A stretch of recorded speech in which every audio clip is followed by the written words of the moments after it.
మీ business ఏదైనా మీ ఊర్లో promotion చేయాలంటే అది సుమన్ టీవీతోనే సాధ్యం. ఇప్పుడే సంప్రదించండి. భారీ వరదలతో విజయవాడ కన్నీటి సంద్రమైంది. అంతులేని విషాదాన్ని మిగిల్చింది. వరద తగ్గుముఖం పడుతున్న కొద్దీ చనిపోయిన వారి సంఖ్య పెరుగుతోంది.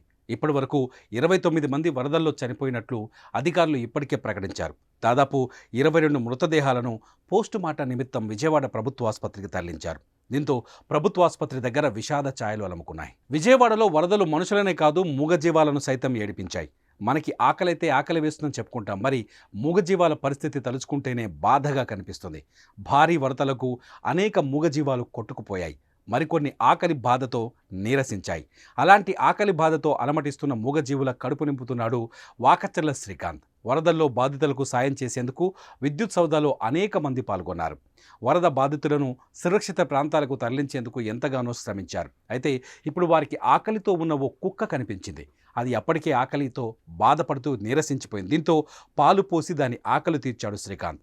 పాలను తన చేతిలో పోసుకొని దానికి తాగిస్తున్న దృశ్యాలు ఇప్పుడు సోషల్ మీడియాలో వైరల్గా మారాయి. దీంతో అతని పట్ల ప్రశంసలు కురిపిస్తున్నారు నెటిజన్లు.